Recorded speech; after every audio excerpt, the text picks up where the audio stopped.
Shana Tova.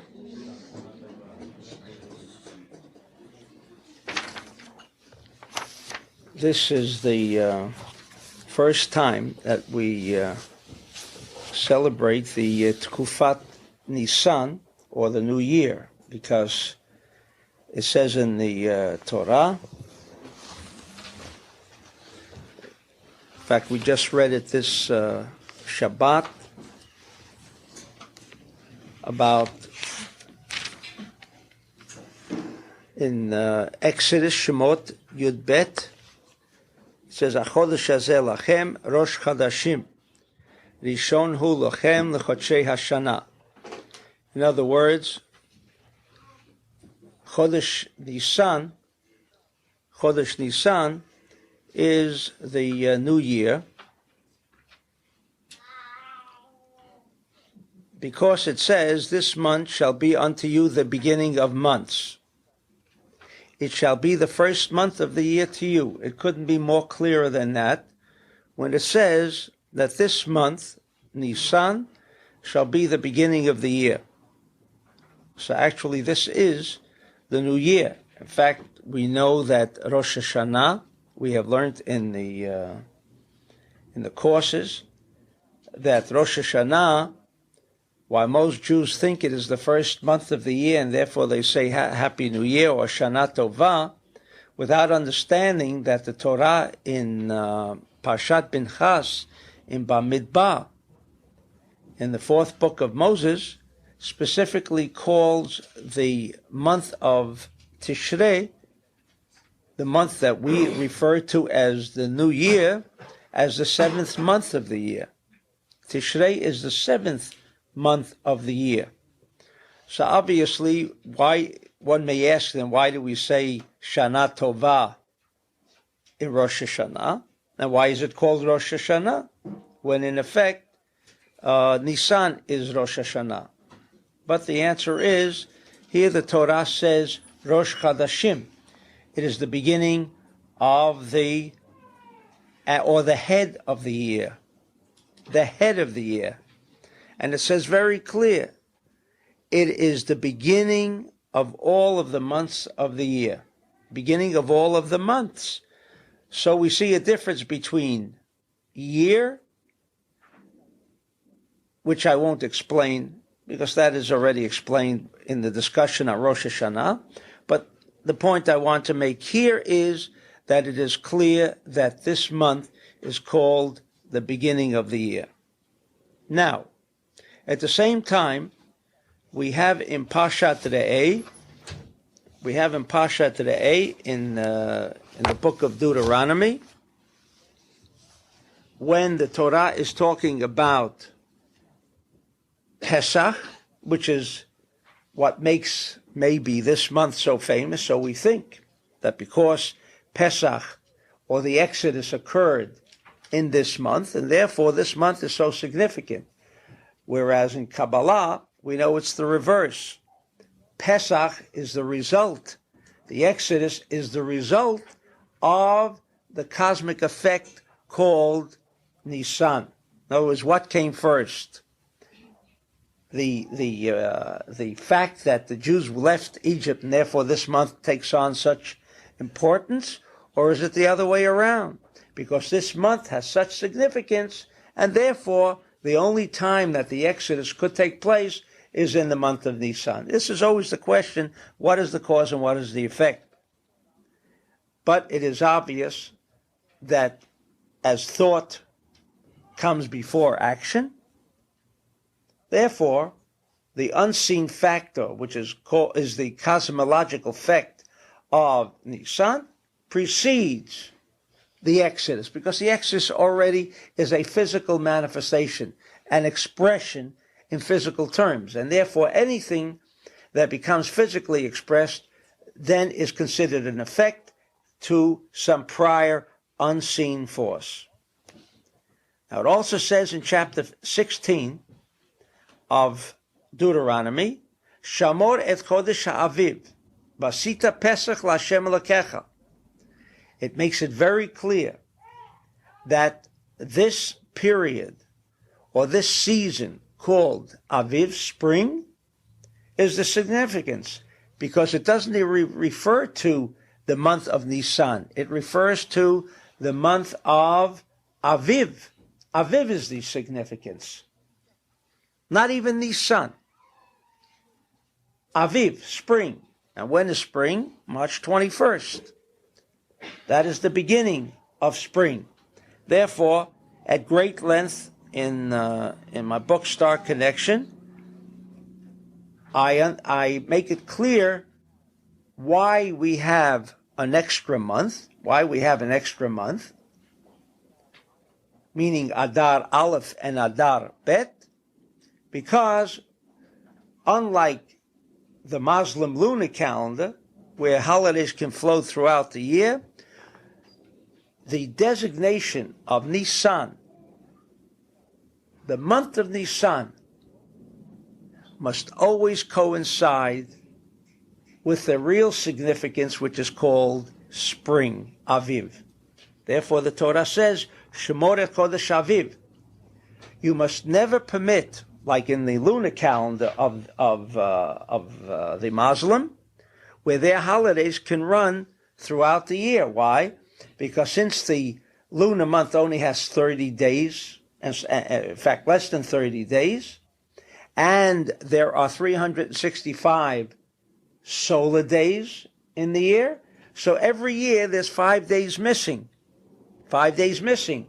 Therefore, over a period of time, let's say the main important holiday of Islam is Ramadan. That can fall sometimes in the winter time, sometimes in the spring, and sometimes in the summer, and sometimes in the winter. Why? Because they base their calendar purely on the lunar system. Whereas, because of this particular verse, Shemot Chodesh Aviv, the rabbis in the Talmud learned that the significance of the month of Taleh, Aries, or Nisan will depend and is directly connected with spring, Aviv. Aviv. And therefore, to provide the month of Nisan always and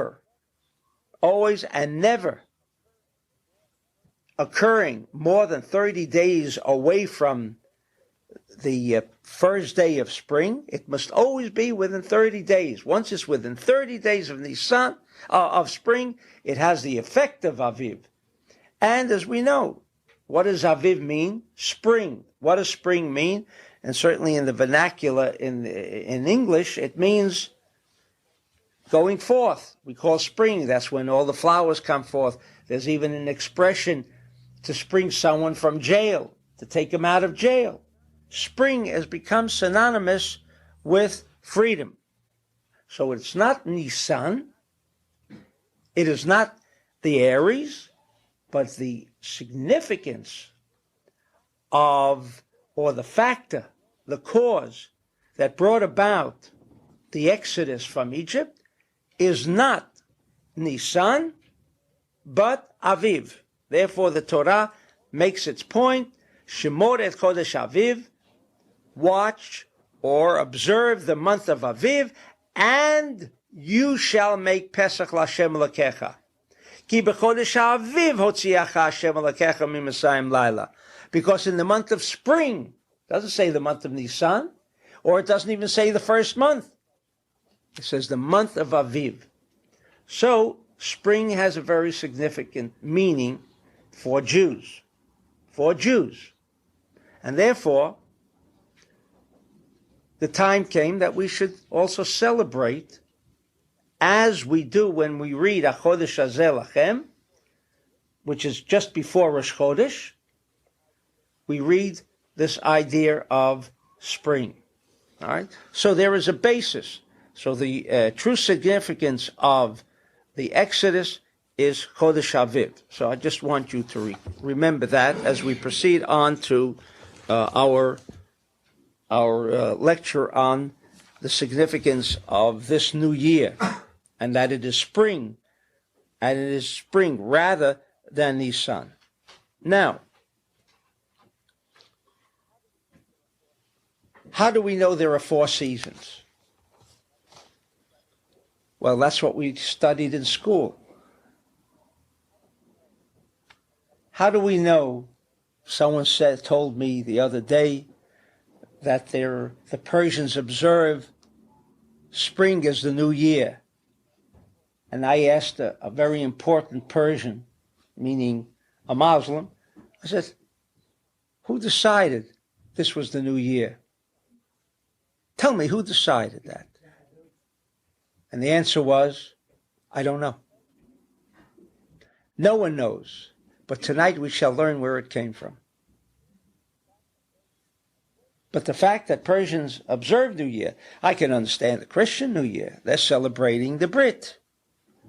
Right? So it started with the Brit. They give a significance. But where did the idea of celebrating spring, the first day of spring, as the new year? No one knows where it originates. Where does the idea of seasons originate?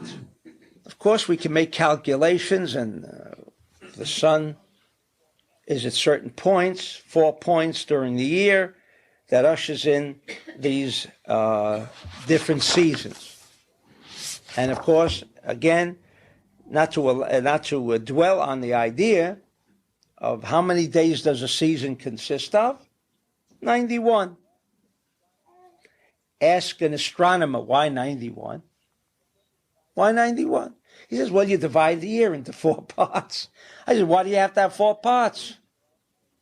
In fact, sometimes you'll ask a clothing manufacturer, how was the season? He said there was no season. You see, it was supposed to be spring, but it was cold all spring.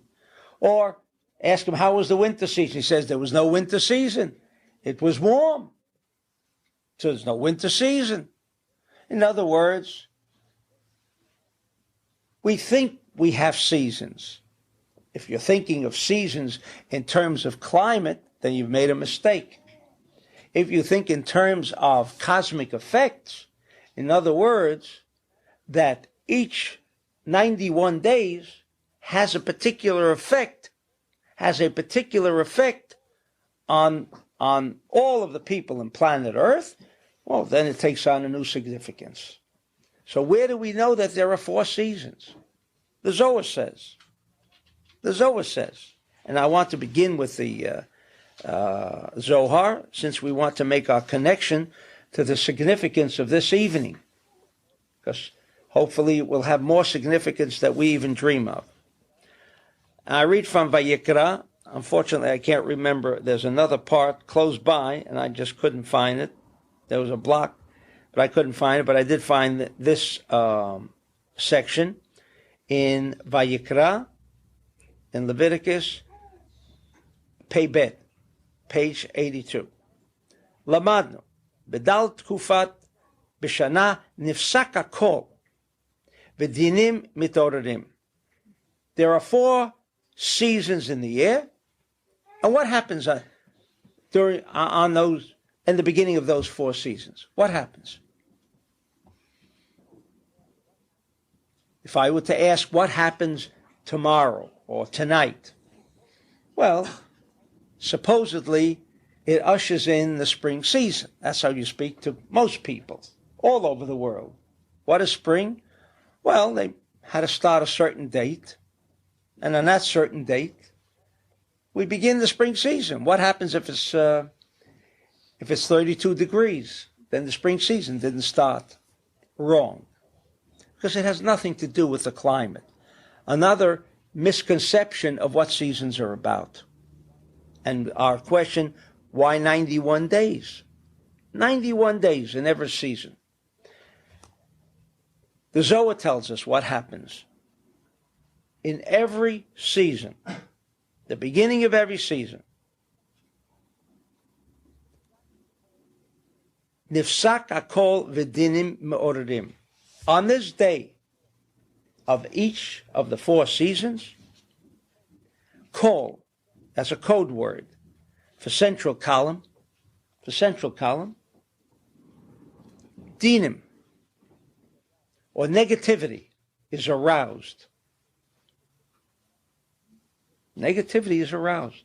There's a tremendous amount of negativity that influences this earth on each of the 4 tkufot, each of the 4 seasons. And what can we do about it? What can we do about it? Says the Zohar, Yashuvu Yishuv Hadinim Limkomam. We must make an effort to balance the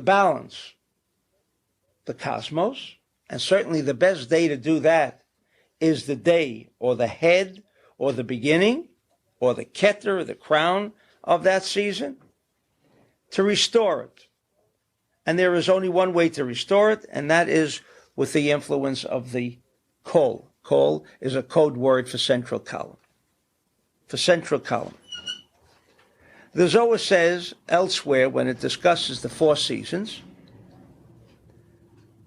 why are there 4 seasons? For the same reason that we have a code name called the Tetragrammaton, Yud Kei Vav Kei.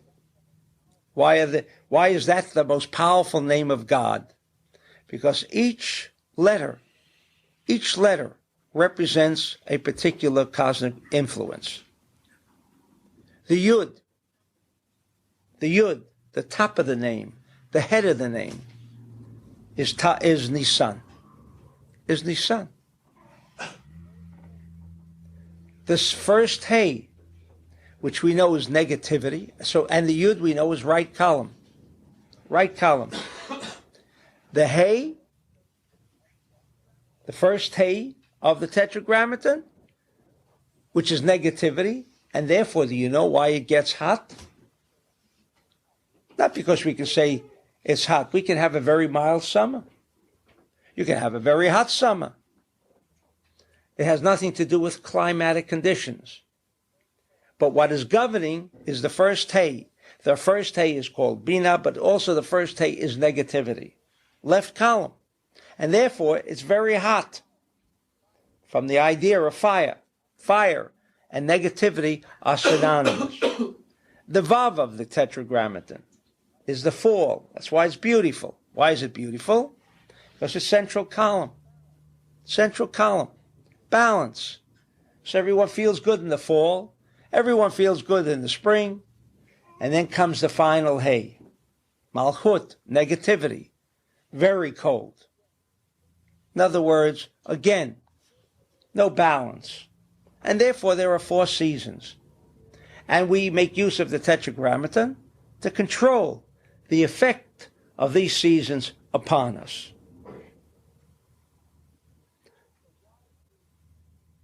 So why is Nissan, or why did the Torah say Chodesh Aviv, the month of spring, is the top of the month? Because it's the Yud. It's the top, it's the beginning, and from it emerges everything else. It is the beginning. It is the first letter, the beginning.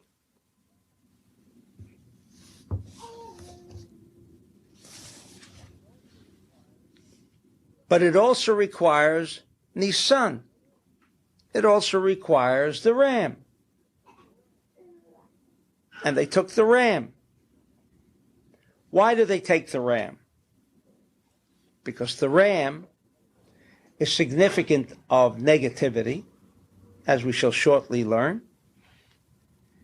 And we take this month of sharing, which is the Yud, which is Nissan. Although it's a fire sign, we know that there are 3 fire signs. 3 fire signs. There is Aries this month, there is the Leo, and there is Sagittarius. Each one represents another kind of characteristic. While Aries is left column, nevertheless, it is the right column. It is the sharing aspect of the fire signs. Therefore, it comes now that we have the Tetragrammaton, you know why we have 12 months. Because each of the letters, the Yud, has 3 columns. You know, everything must contain 3. Just like the atom contains 3. Everything contains 3. Therefore, the Yud contains 3. Which is the first one? The first one is Aries, its right column. When you take the second section of the next 3 months, which is Cancer, Leo, and Virgo, where is the fire sign? In the middle, its left column. When you take the next 3, Libra, Scorpio, and Sagittarius, where is the Sagittarius? The last. This is not just it happens to be so. This was all designed to provide us with knowledge on how we can control the whole of the cosmos. Because if there's no control over the cosmos, then we are governed by the cosmos, and depends how the cosmos feel. If it's negative, it's negative. We have no choice, or we do have a choice. We, with knowledge, hope to control the cosmos to our benefit. So therefore, Aries, which is negative, but because of the influence of the Yud, why could the Jews go out and defeat the god of Egypt, which was the ram? Why could the Jews go out? Because they made use of Aviv, the power of the season of spring. The power of the season of spring, the Yud. And therefore, the Yud, making use of the Yud, they were able to take this Yud and transform the negative god, which was in the form of Aries, and turn it around into a positive nature rather than a negative nature. And that was the only way the Jews could leave Egypt. So spring becomes suddenly an important factor in freedom. Spring, but making use of it, not thinking about clothes, not thinking that this is a nice time to go away because the seasons are right, but rather there is a cosmic power in spring. There's a cosmic power in spring.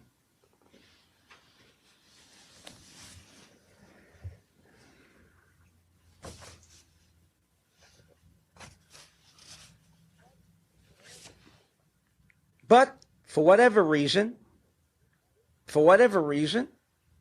this holiday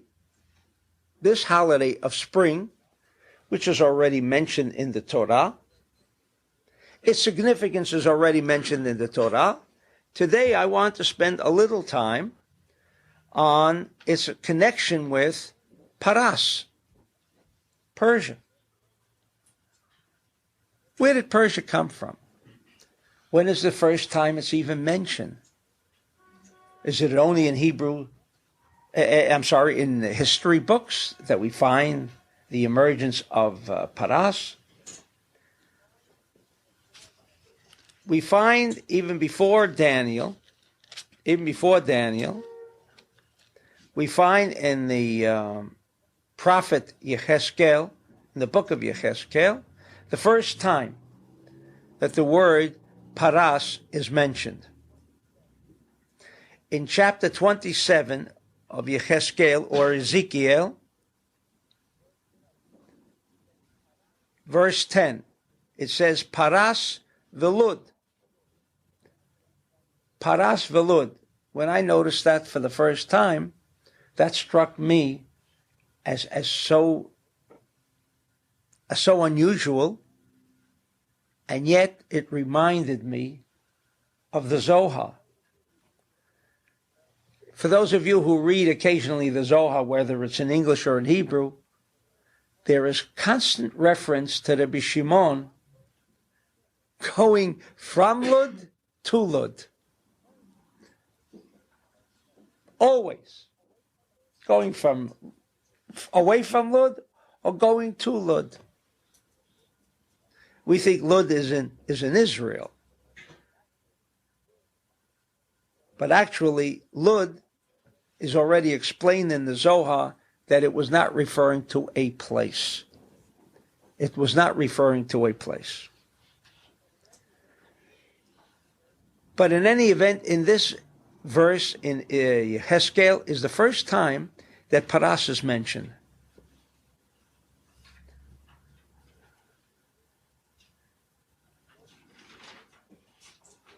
Going into a little of the history,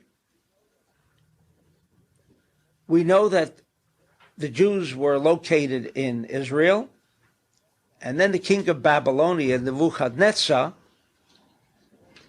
who destroyed the first temple and drove all the Jews eastward, because Babylonia is east of Israel, as opposed to the destruction of the second temple, where suddenly all the Jews were driven westward. Now you would say, naturally, because Babylonia comes from the eastern part of Israel, Iraq, and all of that vicinity. More importantly, we might even say the Tigris and the Euphrates rivers is where this whole concentration of Babylonia was located. And so they took their slaves back with them to their country. And one might say the Roman Empire, which was located in the west of Israel, when they destroyed the second temple, so they took their captives with them to the west.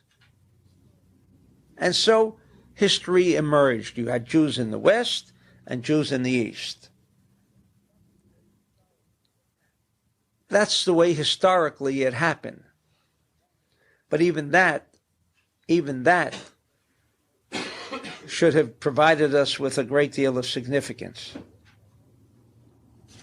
If we think for a moment, where does the word paras come from? Does it have any connection in the Torah? Is there a mention of the word paras? We say it means Persia, but there was no Persia at the same time. But the word paras also comes from the word mafreses parsa. We're speaking about split hooves. Parsa or paras means split. Split. Meaning right and left. Meaning right and left. A kosher animal, to be considered kosher, must have split hooves, but it also must have another ingredient. It must have central column, the chewing of the cud. When an animal, kosher animal, which is considered kosher, and why is it considered a kosher animal? Because first of all, it must display the right and left, and also it must display that once it eats, it must return the food. In other words, a kind of restriction. This animal has a consciousness of restriction. It eats the food, gives back the food, and therefore it now contains three columns, right and left, indicated by the split hoof, and also the chewing of the cud, the returning the food. Paras had only the double, splitting of the hooves. The reason the Jews went eastward was, like the Torah, like the Talmud says, the Zohar says, they did not exercise central column. And therefore, the idea of paras to emerge, and Lud, in fact, is the central column. Lud is the central column. The reason such a name came about, the Jews initiated, because where did it come from? It came from Ezekiel. Before it's even mentioned, the first time that it is recorded anywhere, that name of Paras is only in Ezekiel. There is no other mention. Neither historians, general historians, will bring up the idea of a country called Persia. No one knows where it originates, other than those who will refer to the writings of Ezekiel, which took place long before the kingdom of Persia emerged. Why? Because how do we know what really happened?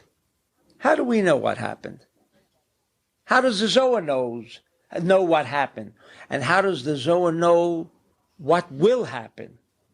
Was he a prophet, Rabbi Shimon? No.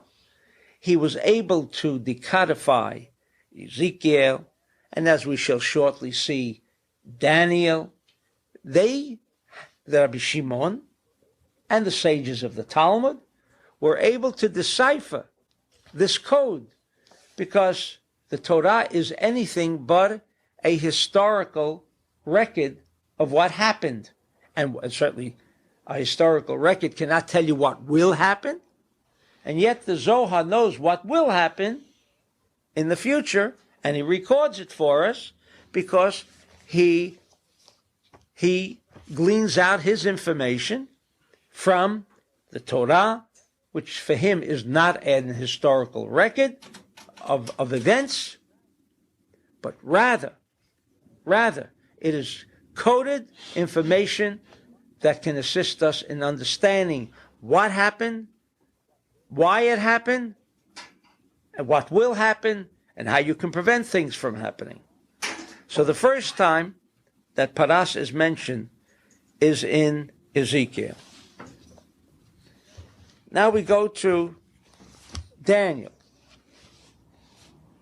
We know that Daniel was at the time of the destruction of the first temple, and Daniel also was there at the time of Esther and Mordechai.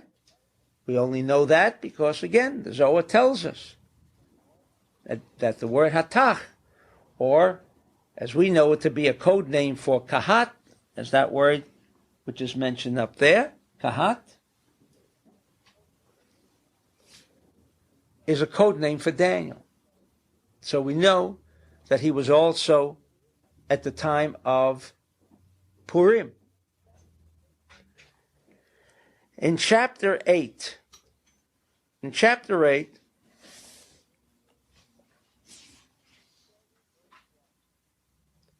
it says in verse 1, in the third year of the reign of Belshazzar, the King Belshazzar, a vision appeared unto me, says Daniel.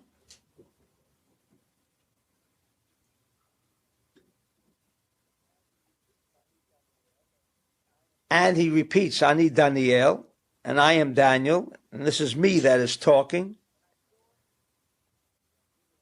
And I saw in the vision, I was in Shushan, the castle, or the Shushan Habirah, which was at that time the main city,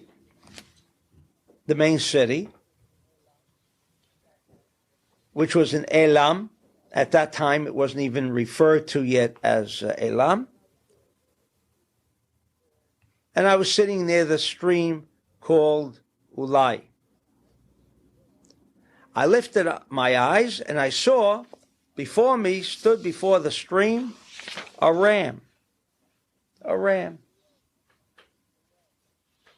The Aries, the ram, which had two horns. I haven't seen a ram with one horn yet, unless it's it's an abnormal ram, so maybe it can have one horn. I'm quoting chapter 8. And there were two horns were high, but one was higher than the other. One was higher than the other.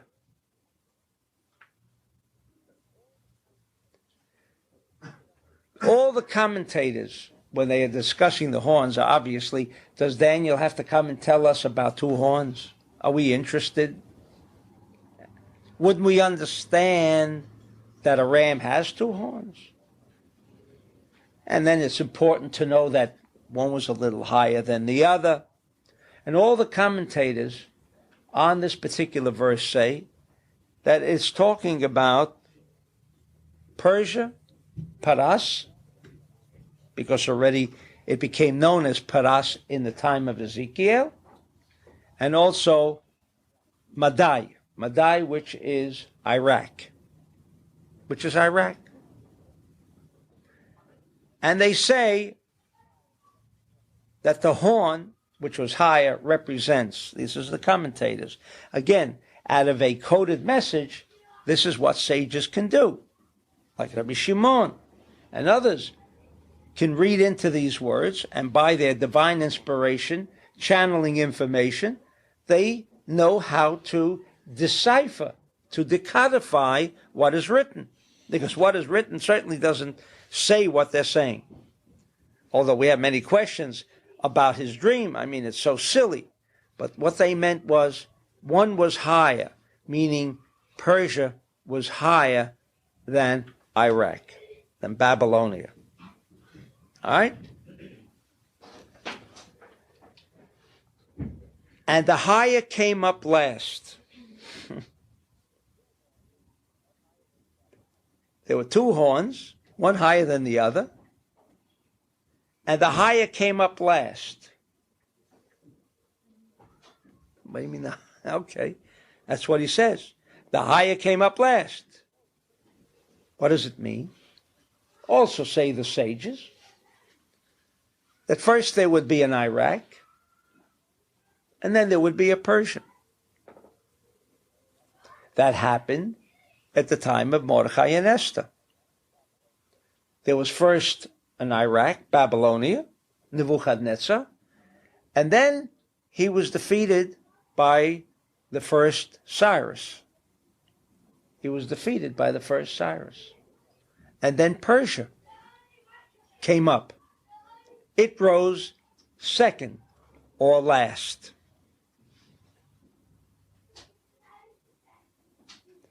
He still didn't finish his dream yet. Oh, he's now describing what the dream was. Ra'iti et ha'ayel menageach yama v'tzofona v'negba. And I saw the ram pushing westward, northward, and southward. Not eastward.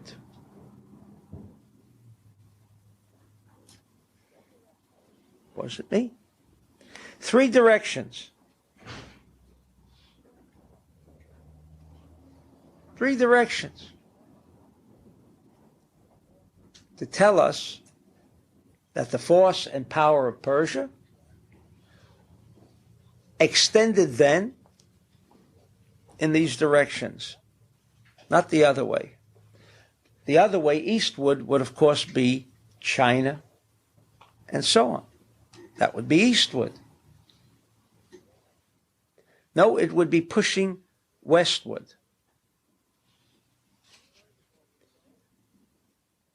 And furthermore, he says, "V'kol hachayot lo yamdu lefanav," and no beast can stand before him. Neither could anyone deliver themselves out of his hand. Ve'ein matzil miyado. Va'asa kitzono v'higdil.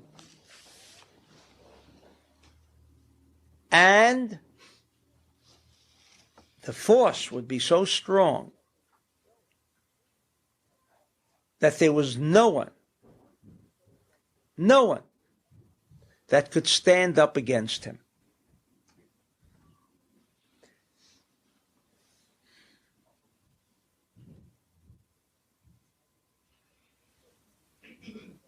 The dream is still going on, but we don't want to miss every part that the sages are discussing. Again, is he discussing a point in history, or is he teaching us the future as well as the past and present? As we know, where did Rabbi Shimon get his information? As you know, Rabbi Shimon mentions, and I forgot for the moment where it is, but I will find it again. that at the end of days, as in the past, this already happened. The Persian Empire extended east, west, and north. That's already an historical fact. And then the Persian Empire was destroyed by Alexander the Great, who was the ruler over the Greek Empire.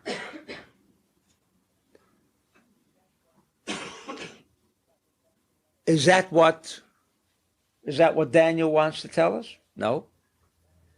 Because according to the Zohar, Daniel and all of Daniel is discussing the age of Mashiach.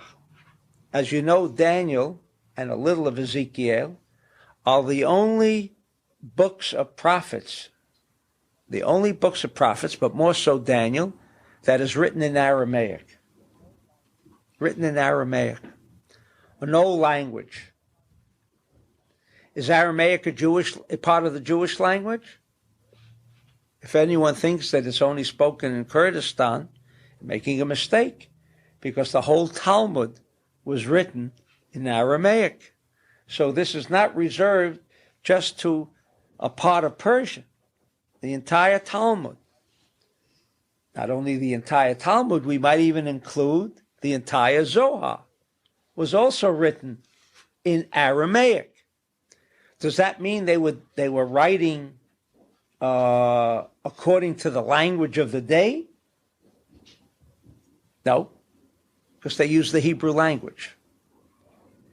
Remember, language has sounds. A bet, b, bet, b. Well, you can call it b, you can call it bet.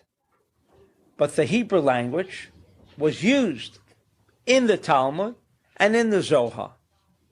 And Daniel, about 85% of Daniel is written in Aramaic.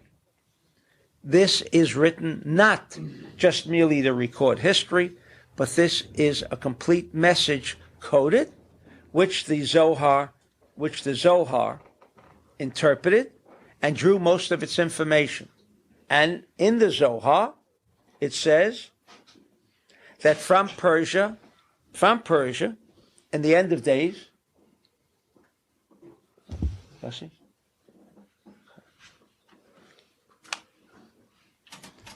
hello? Getting back to the Zohar, the Zohar takes out from this idea that the ram,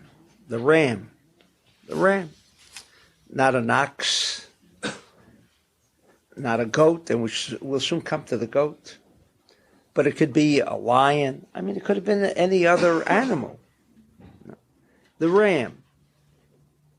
Says the Zohar that at the end of days, and it's obvious where we are now,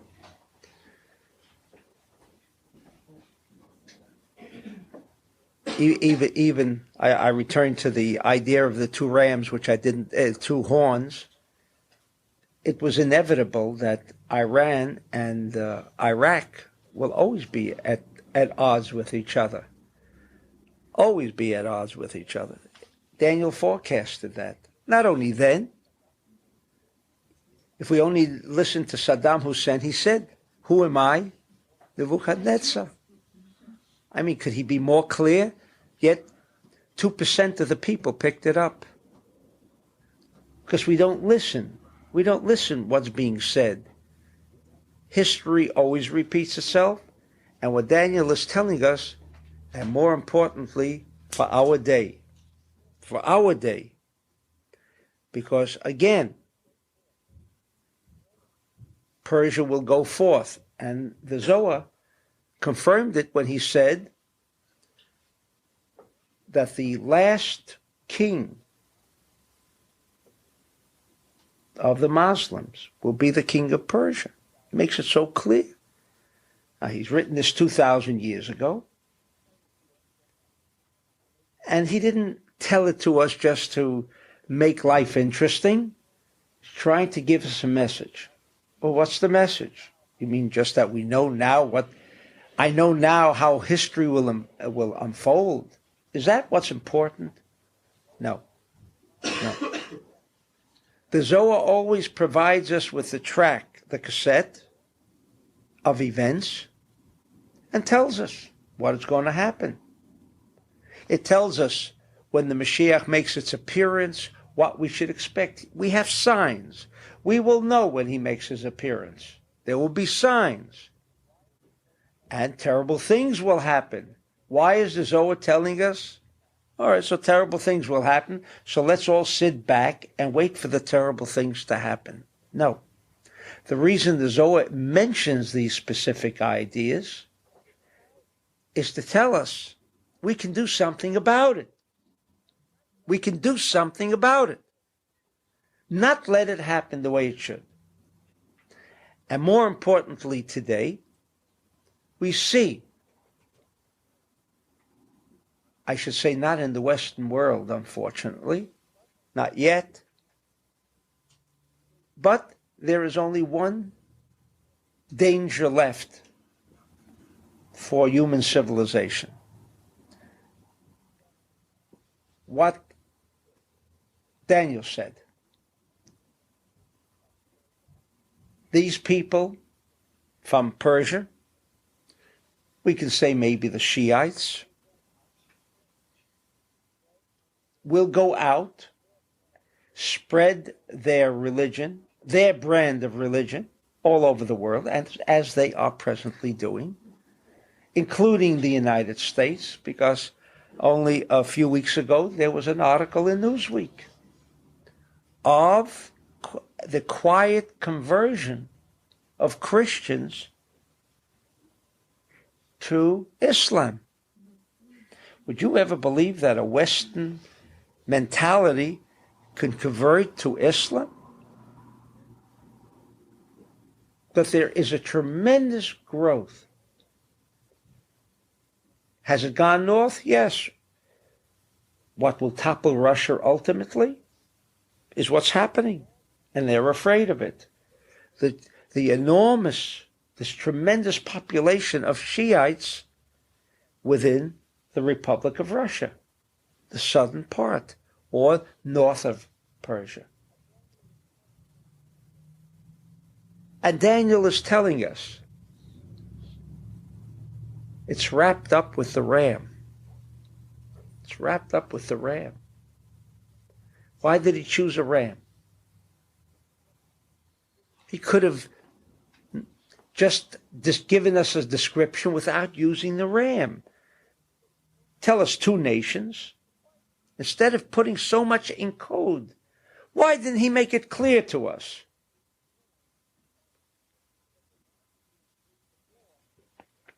Because he wanted to include more than the description. Because when he used the word ram and two horns, he's also giving us a clue about the ram. There is two parts to Pesach. That's why this Passover to me will probably be the most significant Pesach since Rabbi Shimon.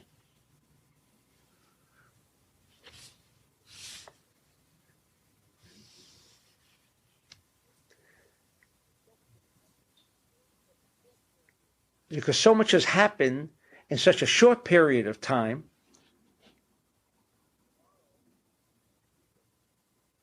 and tomorrow Persia can take two roads. It can take the road as designated when it says Ra'iti et ayal minagach. You know what that means? He gores. It's not, he's goring. Goring. You know what an ox gores with his horns. Out to destroy, like a bullet, the expression, a bull in a china shop, to destroy everything in front of it. That is the objective. Now we know on Pesach, we converted the ram. We converted the power of the ram. How? We took the force of Aviv. We think, well, one of the significant aspects of Pesach is to burn the lamb. Burn the lamb. But we don't have the burning of the lamb. They burnt the lamb then. Is that all they did? When they burnt the lamb, took the blood, sprinkled, they slaughtered it, burnt it, and then they sprinkled the doorposts with the buck, and that was what brought freedom. No. Again, what brought freedom was not the fact that they had burnt the lamb and sprinkled the blood, had converted the lamb, burnt the lamb, as you learn from the tapes on Pesach, and it is true, we must convert that desire to receive for the self alone, which is the Aries. But how do you do that? How do you do that? You take the idea of spring, and that's why the Torah forgets about Pesach, forgets about the lamb, and only says one word: Shamor et Chodesh Aviv. This is the month. This is the month. Av Yud Bet. What does spring mean in Hebrew? How do you say spring in Hebrew? Aviv. Why is it spelt Aviv? Why couldn't they use the word candy to describe spring? Why Aviv? In English we say, well, it means spring because everything springs out, comes forth. But in Hebrew, why did they give the word Aviv? So most of you know, because it means Av Yud Bet, the father of the 12 months. In other words, if the next 12 months are to produce things of such a nature that we will not even believe can happen, it is our opportunity now to control it. That king of Persia is going to go out, and he will be the only one who will succeed again in ruling over Israel. No nation in the world will ever control Israel ever again. You don't have to worry. No nation is going to rule, even rule for a day, over Israel. The Persian king, it says, will rule for 12 months. I mean, Rabbi Shimon, you could write 12 months and a half. 13 months. Rabbi Shimon, maybe 11 months. Why are you being so specific? 12 months. Maybe 11, maybe 13, maybe 15. How is he so specific? Because Rabbi Shimon is also giving us the message.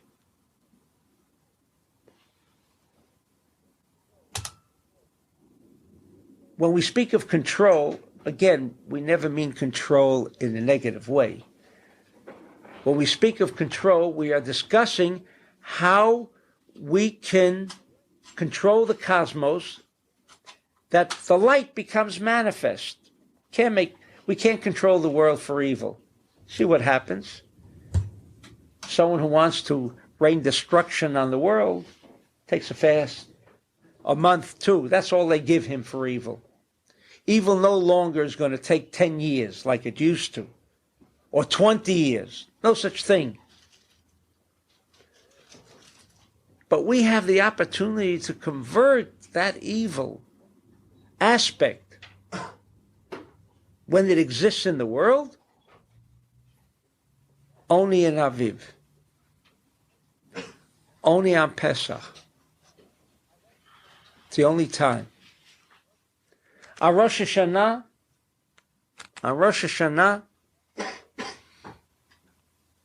the only thing we can control is our own lives. Therefore, it's called Rosh Hashanah for the individual. The individual wants good health. That's the time to ensure good health. He wants to have an easy life with less problems. When? Rosh Hashanah. But if we're discussing war, blood, negativity in the world, which we are all going to be affected one way or another by its consequences, there is only one time, says the Torah, Shamor et Chodesh Aviv. Observe this month. What do you mean observe it? You mean watch it? Shamor also means to watch. So I've discussed that at length. Like it says, one who is a Shomer Shabbat, an observer. It's not true. Shomer means to watch. I discussed that in Kabbalah Connection, how the corruption of words came about. You know, when you're Shomer Shabbat, you're a Sabbath observer. What do? You observe it like you observe the star? One who observes the stars in the sky is called an observer. So what are you supposed to do on Shabbat? Watch the Shabbat go by. Observe it. Is that what it means? That's the instrument. That's the instrument. That's the significance. Watch it. Not observe it. Shamor or shomer. You know what a shomer means? One who watches over something. Watch it. Take advantage of it. Use it.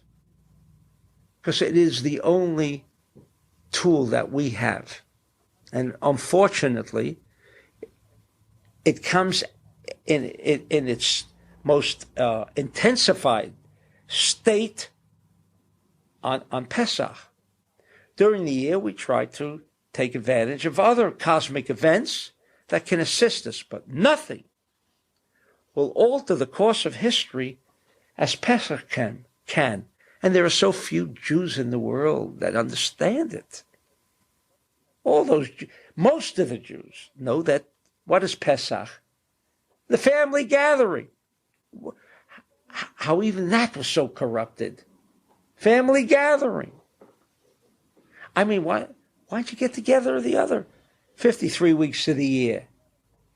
Why gather together one day of the year? Get together 53 days of the year if you really want to be a family unit. No, one day of the year at least. This is the year. Why? So that the significance of what's going on, the Satan, it's purely Satan. He works it out so that we'll be satisfied with just sitting with our families together and then observe the year go by without having been able to do anything about it. We are literally so close, and it all depends on what we do.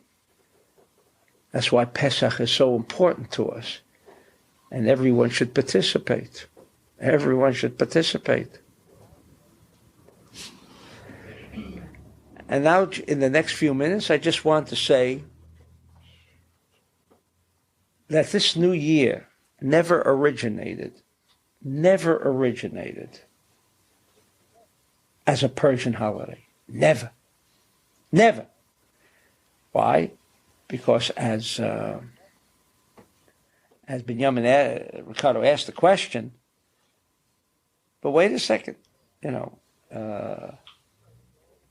or maybe it was Yossi. I mean, they all observe, they go according to solar, isn't March 21st based on the solar system. How come Ramadan and all their holidays go according to the lunar? Either you operate on this or you operate on that, or combine both. The Jew says we need both. Therefore, he intercalculates another month. He puts in a dabet so that he'll always have everything based on the solar every year. No holiday flows one into seasons. If the Persians, who are Muslims, observe the solar, then why aren't they keeping Ramadan according to the solar system? Why is all of their religious holidays running according to the lunar system? Because they never originated the new year, March 21st, as the beginning of the year.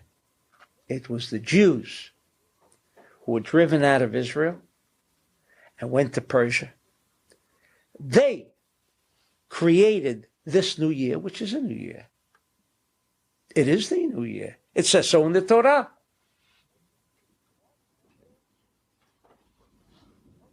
And that kept going.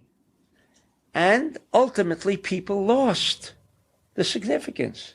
Even many years I had heard, oh, it's a Persian New Year. I said, well, let's celebrate Persian New Year. I don't celebrate January 1st. Why am I going to celebrate Persian New Year? Then, of course, when I said this year we're going to celebrate the Persian New Year, someone said, oh, sure, because we have so many Persian friends coming, and that's why, so you just want to make a party, so they like partying, and so I will participate in the party. No. No. We wouldn't be sitting now and lecturing with a Zohar, and with the Torah, and with a Daniel and Ezekiel, if all I had in mind was just a party. Partying, by with it itself, brought Haman. So I don't want to do what the Persians did for 180 days, party, right? Because immediately it says that brought Haman. But what we are celebrating is the new year of freedom. But why are we celebrating today? Because today is the beginning of the Yud. Today is the beginning of the Yud. And we are hoping that we can inject that power of the Yud, of the Tetragrammaton, and so much more in the commentaries on the Sefer Yetzirah, which I would need another 30 hours, but maybe one day we'll have 30 hours and we'll discuss this fully, because there's so much that they have done for us, the Jews, not to lose their identity. And even this power of the ram. As Ezekiel goes on then to say, and as I was considering, and while I'm thinking about all that I've just said, a he-goat came from the west over the face of the whole earth and touched not the ground, and the goat had a conspicuous horn between his eyes.